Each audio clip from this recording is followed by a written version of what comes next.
Greetings, friends. There are figures in history whose names are whispered through the ages, evoking images of magic, wisdom, and primal power.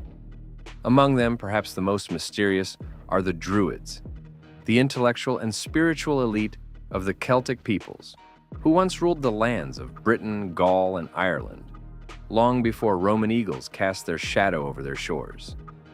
Who were they? Priests who communed with the gods? Philosophers who grasped the secrets of the universe? Mighty judges whose verdict was more fearsome than death? Or, as their enemies claimed, ruthless executioners of bloody rituals? Are you ready to find the answers to these questions? Well then, let's begin.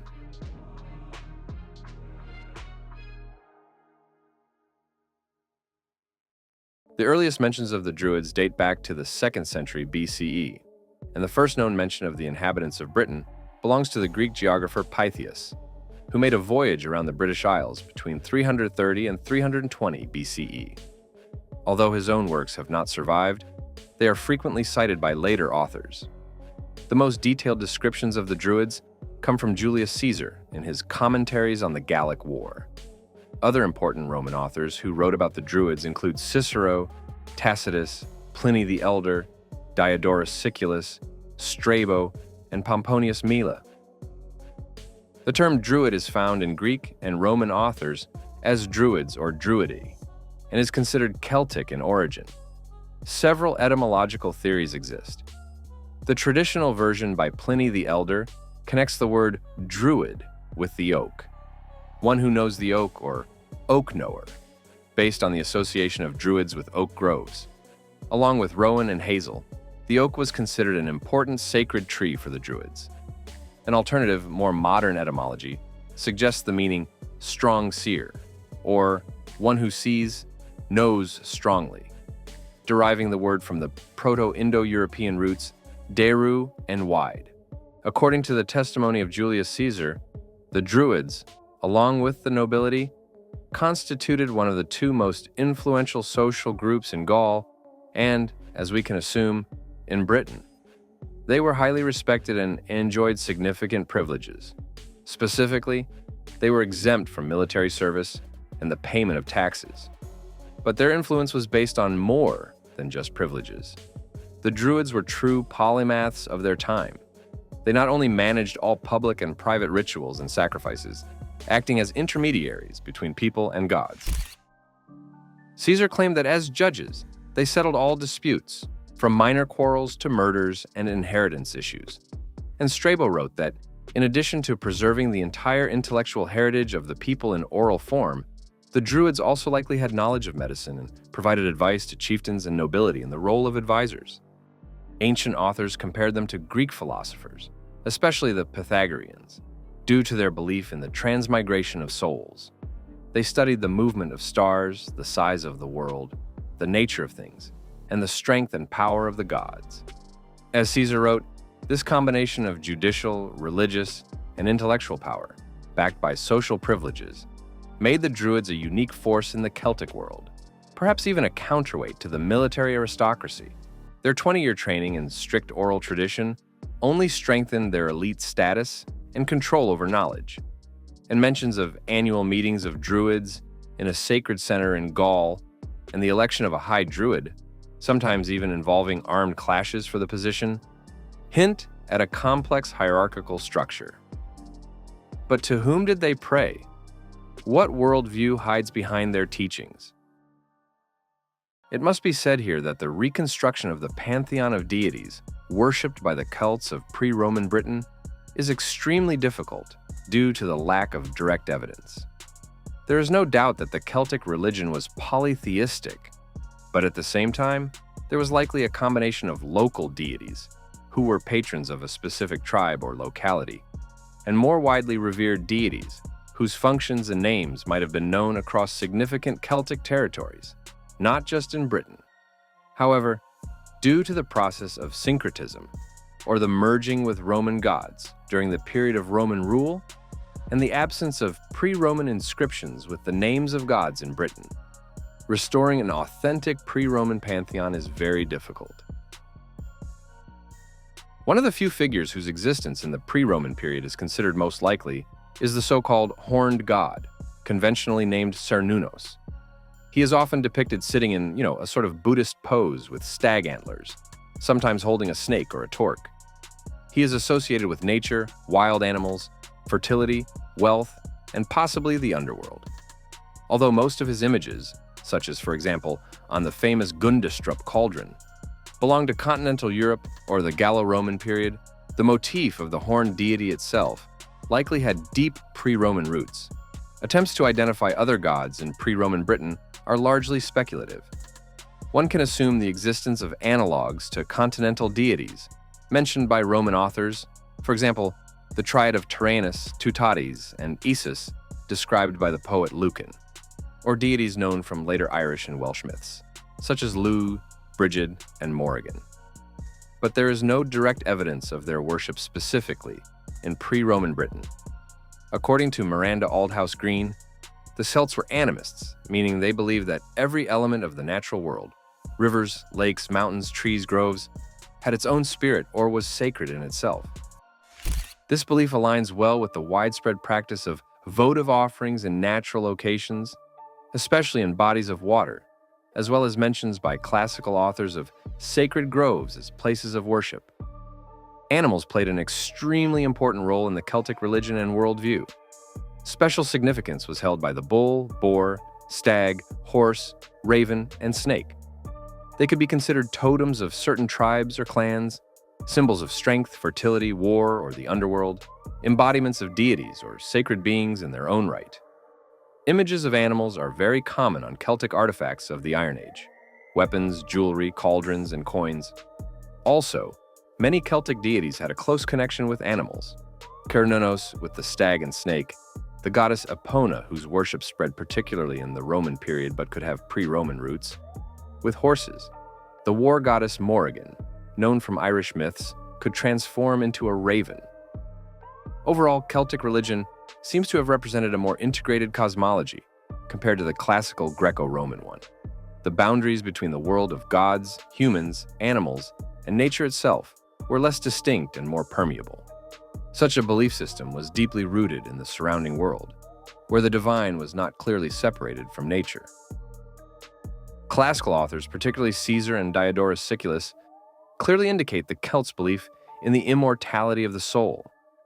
They claim that the Celts believe the soul does not perish after the death of the body, but after a certain time, it migrates into another body. Diodorus even compares this teaching with the doctrine of Pythagoras. Caesar uses this belief to explain the Celts' disregard for death itself and their bravery in battle. To what extent these ideas were widespread specifically in Britain, and how accurately they are conveyed by classical authors, remains unknown. Perhaps it was a generalization, an attempt to explain behavior incomprehensible to the Romans, or an interpretation through the prism of familiar philosophical concepts, such as Pythagoreanism. And how can we talk about religion and not mention the afterlife? Although detailed descriptions of the afterlife come mainly from much later Irish and Welsh myths and legends, the very idea of the existence of another parallel world, inhabited by gods, spirits, fairies, and possibly the souls of deceased ancestors, likely has deep pre-Christian roots. This world could be imagined as located underground, under the water, on distant islands in the west, or existing invisibly alongside the world of the living, sometimes intersecting with it at sacred sites or at special times. For example, during festivals like Samhain, an ancient Celtic holiday traditionally celebrated on the night of October 31st to November 1. Although the festival itself marked the end of the harvest season and the light half of the year, Samhain was also a time for honoring deceased relatives. Food and drinks were left by the hearth for the spirits of ancestors, and places were prepared for them so they could join the celebration and warm themselves. However, despite the claims of classical authors about the belief in the immortality of the soul, archaeological data does not provide a single clear picture of ideas about the afterlife. Both inhumation, placing the body in a grave, and cremation, burning the body, were practiced. Various items were often placed in graves: personal jewelry, weapons, tools, and ceramic vessels. Particularly revealing are the rich burials of the elite, for example, chariot burials. Barry Cunliffe argued that the presence of such valuable inventory could indicate a belief that the deceased would need these things in the afterlife, or a desire to emphasize their high social status even after death.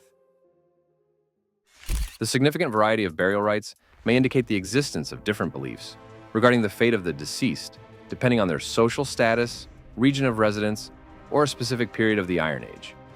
Ideas about the afterlife may have been less dogmatic and more variable than classical Roman sources simplistically present.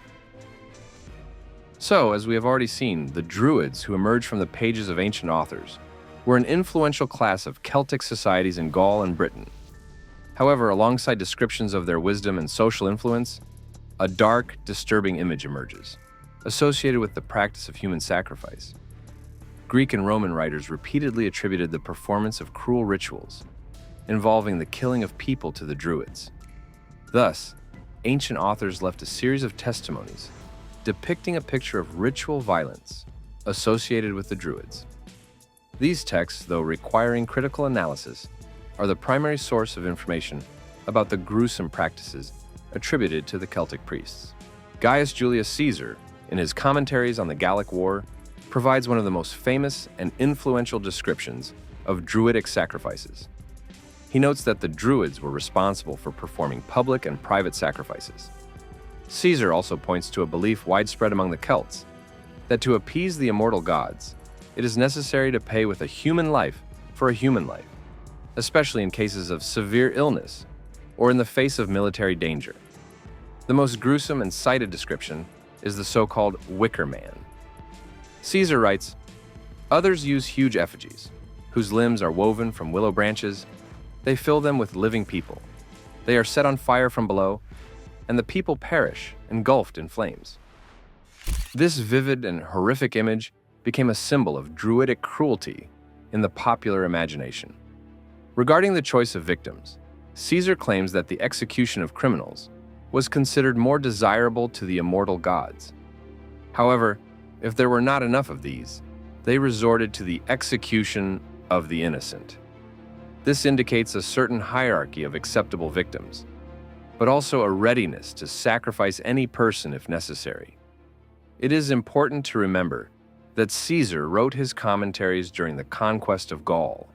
His testimony, though detailed, served certain political and military goals of Rome, particularly depicting the Gauls as barbarians in need of Roman rule. The Greek geographer Strabo, in his Geography, also touches on the topic of Celtic sacrifices. He describes the construction of a colossus of straw and wood into which livestock, various wild beasts, and humans were thrown, and then the whole thing was burned. Strabo adds details absent in Caesar. The ash from such burning was considered beneficial for crop growth. Strabo also mentions other methods of human sacrifice attributed to the Druids, shooting victims with bows and impaling them on stakes in temples. Particularly gruesome is the description of divination based on the death throes of the victim. Strabo writes that the Celts, likely under the supervision of the Druids, dealt a sword blow to the back of a person destined for death, and then divined by their death agony. This directly connects the act of sacrifice with the practice of prophecy. Strabo emphasizes the central role of the Druids in these rituals, claiming that no sacrifice took place without their presence. However, it is worth noting that some researchers consider Strabo's descriptions occasionally anachronistic or reflecting stereotypical ideas about barbarians. The Roman historian Cornelius Tacitus, in his works Annals and the Life of Agricola, provides important evidence concerning Britain specifically. The most vivid episode describes the Roman assault on the island of Mona, modern Anglesey, which was considered a stronghold of Druidism. Tacitus paints a picture of the horror that gripped the Roman soldiers. On the shore stood a hostile army, among whom ran women resembling Furies, in mourning attire with disheveled hair, holding torches in their hands. Near them stood the Druids, who, with hands raised to the sky, uttered terrible curses. Key to our topic is Tacitus's assertion that the Druids considered it a sacred duty to sprinkle their altars with the blood of captives and to seek the advice of the gods through human entrails. This direct evidence connects the Druids on British soil with human sacrifices and divination by entrails, reinforcing the theme of gruesomeness and cruelty. Some scholars, including Miranda Aldhouse Green, believe that despite the bias, classical texts likely reflect a certain reality of ritual violence and sacrifice in Iron Age Celtic societies, possibly under the leadership of the Druids. Archaeology provides material evidence of the life and death of people in pre-Roman Britain, and although the interpretation of these finds is often complex, some of them are considered in the context of possible ritual practices, including human sacrifices. The peat bogs of northwestern Europe, including Britain and Ireland, created unique conditions for the preservation of human remains.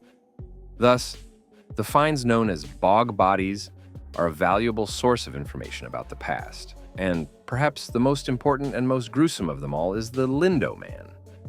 The main part of the body was found on August 1, 1984, in the Lindow Moss peat bog in Cheshire, England, by workers Andy Mould and Eddie Slack during peat extraction. They found the well-preserved remains of a young man aged about 25. The body had numerous signs of an extremely brutal murder: blows to the head with a blunt object that caused a skull fracture, signs of strangulation, a sinew cord remained on the neck, a deep cut to the throat with a sharp instrument.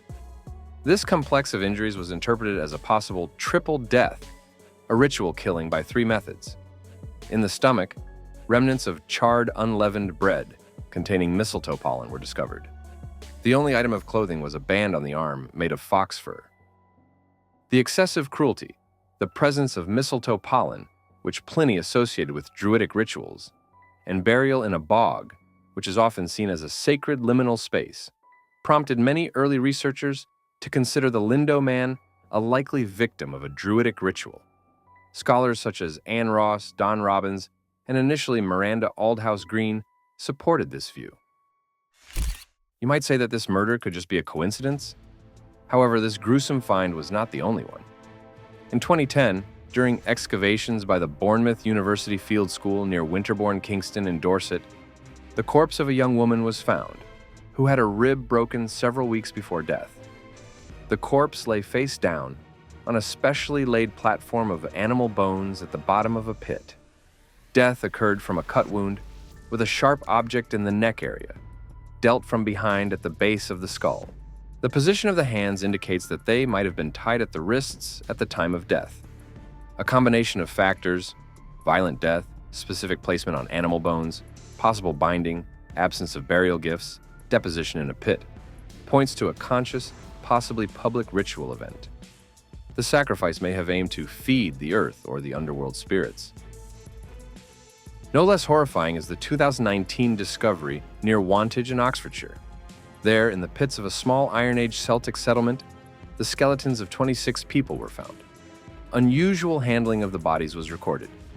In one case, a skull was placed at the feet. A woman was found with severed feet and hands. Accompanying finds include animal bones, a horse skull, tools, pottery, and a comb. Archaeologists suggest ritual activity, possibly related to human sacrifices. Its proximity to the Uffington White Horse suggests a connection with the beliefs of the community that once created this monument. Although this is still not direct proof of Druidic involvement, these sites provide archaeological weight to classical claims about sacrifices, making it difficult to dismiss them solely as Roman propaganda. They point to a complex and sometimes brutal reality of the treatment of people in that era. In conclusion, I can say that the Druids are a complex mosaic, assembled from biased texts and ambiguous artifacts. We can state with high probability that ritual violence existed in the Iron Age in Britain, but were the Druids specifically its primary executors? Were the scales and methods as horrific as the Romans described them? Were the executions of criminals, military clashes, or complex burial rites mistakenly taken for sacrifices? The direct link between a specific find and the activities of the Druids remains at the level of interpretation. Rome put an end to the power of the Druids. Emperors Tiberius and Claudius banned their rights in Gaul and Britain. The decisive blow was dealt on the island of Mona. By the 2nd century, the Druids vanished from the historical stage. Only in Ireland, which escaped Roman conquest, did their heritage partially transform, resulting in the traditions of the Philid poets, historians, and judges, who were able to find common ground even with Christianity. Friends, thank you very much for watching this video to the end. If you enjoyed this dive into the world of pre-Roman Britain and want more videos like this, then please subscribe to this channel.